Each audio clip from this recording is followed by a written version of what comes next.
We return now to our series on the longest war in Afghanistan. Afghan security forces are strained to the limit and unable to stop rampant violence, which is fracturing the country.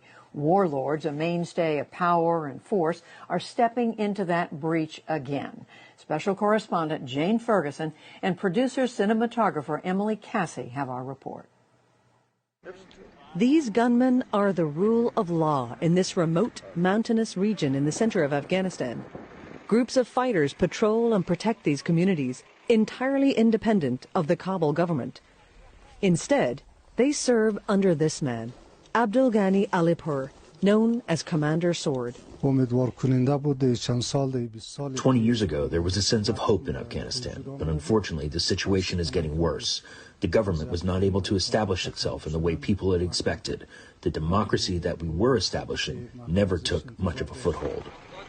And so, he says, the rise of militias and their leaders is inevitable, with security deteriorating across the country. When a nation moves towards destruction, every group is forced to take their security into their own hands. They cannot leave their people behind. This is everyone's right. These fighters' long-persecuted ethnic community, the Hazaras, have been attacked by the Taliban for decades. Alipur says the government doesn't protect them. Hazaras have always been left behind. We can never ensure our rights will be respected. But that fear is felt by many across Afghanistan right now, from the various ethnic groups to civil society and women. As the American military prepares to leave the country, fighting has intensified between government forces and the Taliban, despite both sides technically negotiating in Qatar. And the Kabul authorities are less and less able to provide real security to civilian populations. The state's security forces arrested Alipur in 2018, accusing him of leading a criminal gang of fighters. But violent protests in the capital forced his release. Now, he sticks to his own stronghold in the mountains. Alipur won't let us come to where he normally hides out. He is, after all, a wanted man by both the Taliban and the government. So he's agreed to meet us here in this extraordinarily remote and very beautiful mountainous part at the very center of Afghanistan. The intense security surrounding him is a reflection of this fracturing war. As each group entrenches, men like him have many enemies. His followers say they are providing a service to the community that the government simply doesn't. Without security, people cannot live decent lives. At one point, even schools had to close here, and people didn't have the ability to get on with daily life. With Alipur's movement, our people now live in security, and they can return to school, boys and girls, men and women. They were keen to show us those schools, Alipur himself giving us a tour. Here on this snowy mountaintop, a remarkable sight, boys and girls sitting side by side, taking extra classes in calculus as state schools close for winter break.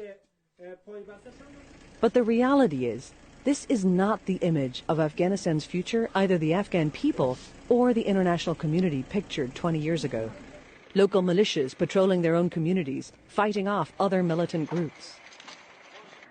As America prepares to withdraw its troops under a February 2020 deal with the Taliban, talks between the Afghan government and the Taliban have stalled. If that peace process fails, there is a serious risk of the country's war splintering and smaller conflicts between fighting groups erupting for control of territory. The Afghan civil war of the early 90s, after the Soviet retreat, was devastating, with gangs of fighters plundering the country. That chaos was what eventually led to the Taliban's rise in popularity as communities begged for order. Hopes to avoid repeating history lie with current talks in Doha between the Afghan government and the Taliban. But even if a deal happens, there is no guarantee that various ethnic and social groups in Afghanistan would support it. The Hazara community is predominantly made up of Shia Muslims, making them a target for the Taliban's Sunni extremism. If a deal is done in Doha between the Afghan government and the Taliban, it'll be men like this, who have been targeted by the Taliban for years, who will get to decide whether or not they themselves are on board.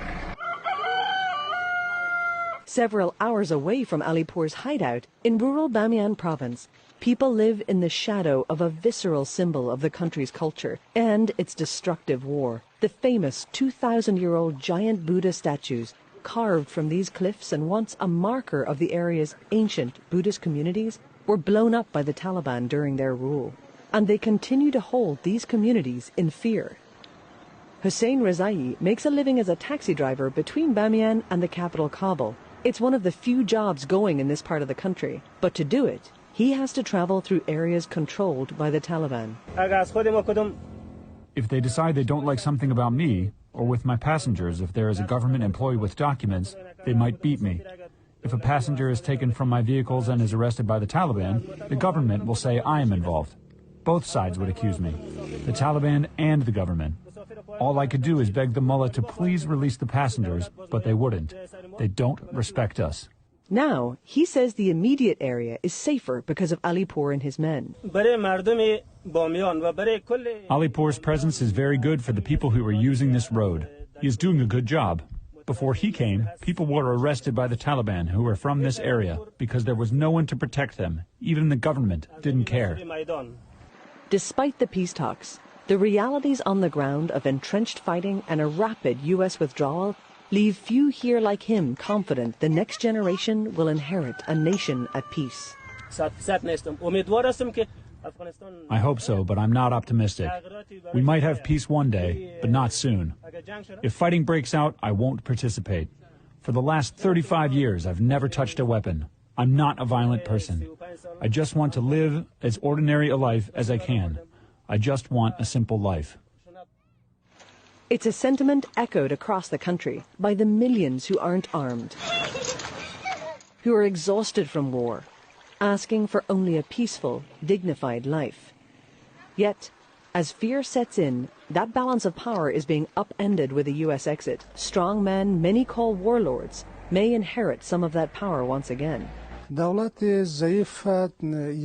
government is weak. They are not able to defend the people. They cannot defend the country. They cannot move the war forward. When there is destruction and the system deteriorates, everyone ends up looking out for themselves. No one's intention is to start a civil war. Everyone knows that civil war is an awful phenomenon. But if people feel unsafe, then they are forced to defend themselves. America's withdrawal from Afghanistan will be the ultimate test of its government's ability to rule the country and hold central power.